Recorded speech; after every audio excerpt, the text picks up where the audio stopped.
Bonjour à tous, on se retrouve pour un nouvel épisode de Anne Shirley et je suis peut-être un petit peu plus émue que d'habitude parce qu'il se passe un événement dont on connaît pas encore vraiment la gravité à la fin de cet épisode-là, mais qui m'a un petit peu plombé le moral sur la fin de l'épisode, on va dire. Pour revenir sur l'épisode en lui-même, donc on a Anne qui va encore une fois manquer, pas cette fois de se rompre le cou en marchant sur le toit d'une grange, mais manquer de se noyer, en fait, puisqu'avec ses amies, elles ont pas trouvé de meilleure idée que d'utiliser une barque qui n'était pas laissée à l'abandon, mais qui appartenait, si j'ai bien compris, au père de Diana, pour recréer une scène d'une des légendes arthuriennes autour du personnage de Elaine, qui était visiblement donc amoureuse du chevalier Lancelot, qui lui-même était amoureux de la reine Guenièvre, l'épouse du roi Arthur, et en fait qui a fini par succomber de chagrin, si j'ai bien compris. Et en fait, sa famille l'a mis dans une barque pour qu'elle aille, pour qu'elle remonte la rivière, et en fait Lancelot va tomber dessus. C'est un petit peu l'histoire derrière. Bon, moi, ça m'a fait doucement rigoler parce que les personnages de la légende arthurienne, outre le fait que je les connais grâce à Camelot, je les connais aussi grâce à la nation de Taizai. Et c'est vrai que ça me fait très rire de me dire que Elaine peut être amoureuse de Lancelot quand on sait un petit peu dans cette série la relation qu'ils ont l'un avec l'autre. Mais bon. Donc voilà, donc elle décide de faire ça. Et toutes ses amies n'ont pas vraiment le courage de se mettre dans la barque et de se laisser dériver en fait. Elle parle de la Calanque, donc il y a une espèce de petit pont un peu plus loin. Et du coup, bah, elles disent, bah écoute, Anne, tu n'as qu'à le faire. Elle, toujours de dire que bah, avec des cheveux roux, c'est pas possible, ça ne correspond pas en fait au personnage de Elaine. Anne, elle aurait beaucoup de mal avec les adaptations d'aujourd'hui, je pense. Même avec son propre personnage en fait, parce que je ne sais pas si la Anne Shirley des bouquins est rousse ou pas. Enfin bref, dans tous les cas, voilà, elle s'y met. Elle se laisse dériver par le courant, sauf qu'en fait, bah, malheureusement, la barque était trouée, et donc va commencer à prendre l'eau. Et Anne nous lâche un petit peu qu'elle n'a jamais appris à nager, en fait. Ce qui est effectivement. Je me suis posé la question pendant le début de l'épisode, mais non, elle a jamais appris à nager. Et en fait, elle va finir par s'accrocher à un des piliers du pont. Et en fait, ses amis ne la voient pas du tout parce qu'elle, elle voit que la barque. Et elle voit que la barque se retourne complètement. Donc elle pense que Anne s'est noyée, donc elles vont directement chercher un adulte.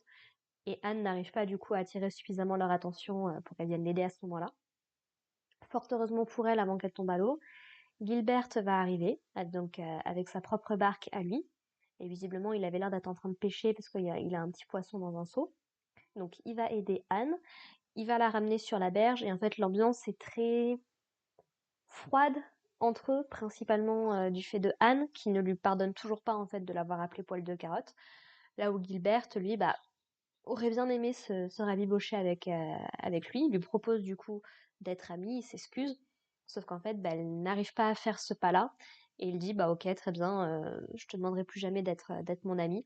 Et il se quitte un petit peu en froid. Et Anne s'en veut, en fait, globalement. Parce qu'elle sait bien que c'était pas la bonne chose à faire, mais son ressentiment a pris le dessus. Donc, si on en croit un petit peu l'opening, on va dire, et l'ambiance générale de la série, je pense qu'ils finiront probablement ensemble. C'est cette idée de enemy to lovers, comme on dit en anglais, donc des histoires où deux personnages qui vont finir ensemble commencent par être des ennemis. Ouais, ça a toujours un petit charme qui n'est pas pour me déplaire, on va dire. Mais voilà, donc l'ambiance est plutôt sombre entre eux. Et alors que Anne, du coup, rentre à la maison, bon, elle se fait réprimander par Marilla, bien évidemment. Et elle se dit, bah, il faut que je change, il faut que je mûrisse pour arrêter d'embêter les gens autour de moi. Mais Mathieu lui dit, bah, écoute, t'es pas obligé d'abandonner tout ce qui te plaît, c'est un petit peu comme tout, comme le vin par exemple, faut y aller avec modération, c'est tout. Elle met le thé au vin, je crois que je m'en souviendrai ad vitam aeternam, quoi. Donc voilà, donc du coup, quelques jours plus tard, donc il y a Mademoiselle Stacy qui est venue voir Marilla et Mathieu parce qu'elle compte créer un petit groupe d'élèves avec des bonnes notes pour leur permettre d'accéder à l'Académie de la Reine, donc qui a l'air d'être quand même un truc assez prestigieux, dont on avait déjà discuté dans un épisode précédent. Et du coup, donc, Anne est plutôt emballée par l'idée, mais elle s'inquiète un petit peu du fait que Marilla et Matthew ne pourront pas forcément lui payer ces études-là. Mais Marilla lui dit de pas s'inquiéter, qu'ils la soutiendront peu importe ce qu'elle a envie de faire. Et il va y avoir toute une deuxième partie de l'épisode qui va beaucoup plus se concentrer sur ce que nos personnages ont envie de faire dans la vie. Donc on va avoir donc Gilbert, elle dit elle se fiche de ce qu'il peut bien vouloir faire. On en a un qui veut faire de la politique, un qui veut devenir pasteur, une qui veut se marier, une qui veut travailler jusqu'à la fin de sa vie. On a même une des amies de Anne, celle qui lui avait donné comment dire, le gage de monter sur le toit de la grange, qui lui dit bah, qu'en tant qu'orpheline, effectivement, elle n'a pas la vie facile, quoi, qu'il faut un petit peu qu'elle joue des coudes pour essayer de se faire sa place. On a Diana, elle, qui aimerait bien, par exemple, forcément très habituée aux histoires romantiques de ses livres, se marier à un vilain garçon et puis faire en sorte que leur amour lui fasse changer de voie, qui est quelque chose qu'on retrouve beaucoup dans la littérature pour adolescentes, apparemment, de ces dernières années. Ça fait très longtemps que j'ai arrêté de vraiment lire des livres de manière régulière, c'est bien dommage. Mais voilà, je sais que ce soit du Twilight, que ce soit là, j'en ai pas comme ça, j'en ai pas d'autres qui me viennent en tête, mais c'est un trope assez connu, malheureusement. Ce côté, je vais le changer, je vais le rendre meilleur, ce que c'est pas toujours forcément la meilleure. Ça peut arriver. Ça peut arriver. Par exemple, dans Clannad, c'est ce qui se passe. Globalement, Okazaki, c'était un mauvais garçon avant que Nagisa ne l'apaise un petit peu. Mais voilà, faut pas que ce soit au détriment de de son propre bien-être, en fait, quoi. Aider les gens, c'est particulièrement admirable et louable. Ça, il n'y a pas de problème. C'est quelque chose, moi, que j'aspire beaucoup dans la vie aussi.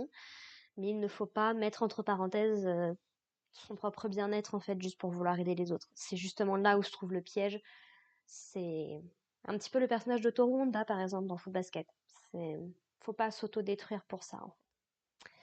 Donc voilà, et puis bah, Anne, du coup, va beaucoup se questionner sur ce qu'elle peut bien vouloir faire plus tard. Elle va demander conseil justement à Mademoiselle Stacy, qui va lui dire, bah, écoute, si pour l'instant t'as pas d'objectif de vie absolument énorme, concentre-toi déjà sur rentrer dans l'académie de la reine, et puis plus tard, tu verras que t'auras peut-être d'autres envies qui te viendront. Et l'école va être un petit peu, les élèves vont être un petit peu, comment dire, en panique sur la fin de l'épisode, parce que donc ils ont entendu une rumeur comme quoi l'école dans laquelle a étudié Mademoiselle Stacy quand elle était plus jeune lui a proposé de devenir institutrice dans cette école-là, ce qui voudrait dire qu'elle devrait quitter du coup les élèves qu'elle a ici. Et du coup, il y a une des élèves qui va finir par lui poser la question, mais elle lui dit, bah écoutez, j'ai reçu effectivement cette offre, mais je vous apprécie beaucoup trop, je peux pas vous laisser pour votre dernière année de cours, donc je vais rester ici, vous inquiétez pas, je resterai avec vous. Et du coup, bah forcément, tout le monde est très content. Ça m'a touchée parce que elle est, ça lui met les larmes aux yeux en fait. Elle se met à pleurer, c'est Mademoiselle Stacy, parce que il n'y a pas de plus grande reconnaissance, je pense, pour un professeur que d'avoir su toucher, d'avoir su accompagner les élèves qu'on a eus en fait.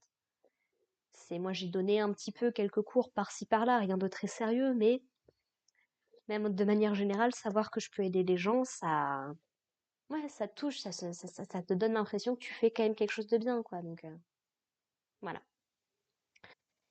Et donc du coup, donc Anne décide finalement que à l'avenir, elle allait devenir institutrice. Je m'en doutais un petit peu vu la fin de l'épisode.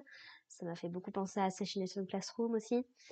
Et alors, je verrais pas nécessairement Anne en tant que professeure à l'heure actuelle, mais pourquoi pas, je serais curieuse de voir ce que ça va donner dans l'avenir. Et comme la série a un rythme assez rapide, Anne a déjà 14 ans à l'heure de cet épisode-là.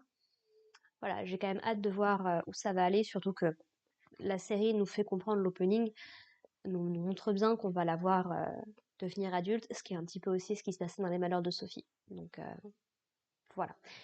Par contre, le truc qui m'a un petit peu mis un coup au cœur, qu'on voit un petit peu dans le début dans l'épisode et que je l'ai très très mal senti, c'est qu'on voit Matthew qui commence à se toucher la zone au niveau du cœur.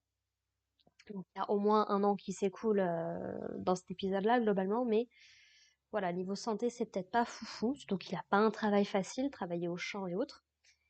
Et bah, à la fin de l'épisode, il perd connaissance, en espérant très sincèrement que ce soit juste perdre connaissance et qu'on n'ait pas quelque chose de plus grave, parce que ça me ferait vachement mal au cœur de perdre Mathieu. On voit vraiment que Marilla, en plus, elle le trouve toutes les deux. Tu sens que Marilla, pareil, elle est en panique et tout. Enfin, ça reste son frère. Enfin, Ouais, ce qui me fait un peu peur, c'est que j'ai vu du coup vite fait en passant quelques previews de l'épisode prochain. On voit pas Matthew et ça m'inquiète un peu. Donc je croise les doigts très très fort pour qu'on n'ait pas une tragédie de ce genre dans la série. Alors, ça peut très très bien arriver, bien évidemment, et encore une fois, pour faire le parallèle avec les malheurs de Sophie, je crois que je serai traumatisée à jamais par cette série au niveau de la mort de certains personnages. Mais j'espère qu'on épargnera au moins ça à Anne quand même, quoi. Voilà.